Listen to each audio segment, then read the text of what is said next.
If you pulled your money out of the stock market back in April during the tariff scares, you just missed one of the fastest rebounds in the stock market in history. And now the stock market is at another all-time high. And the question so many of you are asking is, should you invest now or should you wait for another crash? The answer that we're going to talk about today is going to change the way you build wealth forever. Hey guys, it's Ahmad And Christina from Our Rich Journey. Today, we are answering the question, should you invest in the stock market right now, considering the stock market is at all-time highs? Earlier this year, we saw a real-time case study of how emotional the stock market can be. In April, markets crashed fast because everyone feared a repeat of trade tariffs. But when those fears turned out to be overblown and tariffs didn't materialize, the market came roaring back, hitting an all-time high in record time. The lesson: the biggest gains often come right after the biggest scares. And if you sat out during the rebound, you missed it.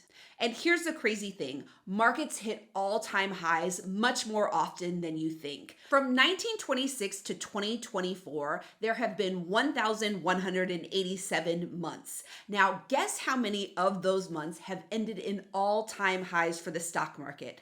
363 months. That is 31% of the time. So that means if you are trying to time the market and you miss those highs, it means you are avoiding the market 1/3 of the time.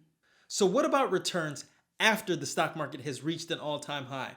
If you invest your money in the stock market, turns out after an all-time high, your money does better. Now, this is going to surprise a lot of people, but actually the average 12-month return after an all-time high is 10.4% after inflation, versus the average returns when the market wasn't at an all-time high is only 8.8%.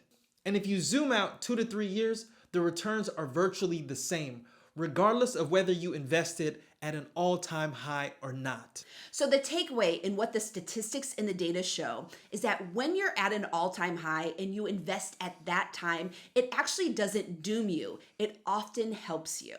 And the reason is because of momentum. When the stock market is at an all-time high, it tends to go higher because more people start to move in and invest. So don't be discouraged investing at an all-time high. History has shown us you fare better.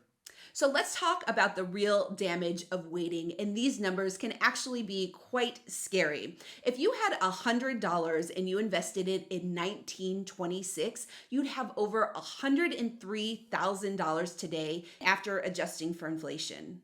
But if you sold every single time the market hit an all-time high and you just sat with cash on the side for just 1 month, you'd only have $9,922. That is mind-blowing. And this is why you don't try to time the market. If you would have just stayed the course, you end up with $100,000. But if the market hits an all-time high, you get excited or scared that the market is going to crash, you jump out, you end up only having $9,000. The jumping in and out costs you 90% of wealth.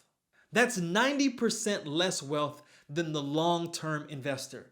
You see, trying to outsmart the highs is the fastest way to fall behind. So why do we fear market highs? Because psychologically we think if we're at an all-time high, the only way that it can go is down. But history shows that all-time highs are actually stepping stones to even higher highs. The S&P 500 isn't called the 500 best companies for nothing. They grow, they innovate, and they break records.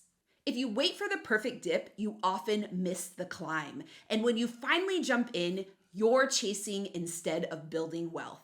So what do we do at times like this? What do we do when the stock market is at all-time highs?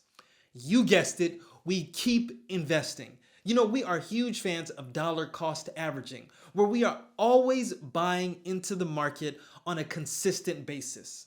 Every month, no matter what.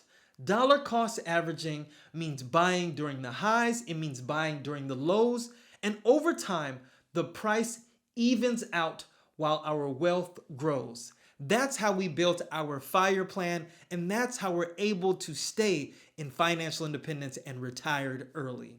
But all of this is really possible because we have a solid stock market investing plan. Our plan tells us exactly how to behave during market fluctuations, and we know the exact investments that we are supposed to be making consistently as we dollar cost average. We list every single investment that we make, and we even understand how much we're putting into those investments. If you guys are interested in learning about each of our specific investments, getting a copy of our stock market investing plan, and also our FIRE plan, you have to check out our 365 Days to FIRE program. Not only do you get a copy of all of these things that have worked for us, but you also get monthly live Q&As with us. You get an incredible community, and you even get to meet us live in person in Portugal. To learn more, go to 365daystofire.com. We will also leave a link in the description below. So our final message to you, if you are sitting on cash right now and you are afraid to invest in the stock market because we are at an all-time high, we encourage you to ask yourself this: what happens if the market keeps going up? Will you still be waiting for a crash that never comes? The data is clear. Investing at all-time highs has worked for nearly 100 years. If you're not investing at all, that is the real danger. That is the real danger. That is how you do not build wealth for financial independence and retiring early. We hope this video has given you food for thought, some encouragement, and it causes you to take action on your journey towards financial independence. And if you like this video, please give it a thumbs up, subscribe to our channel, and join the journey.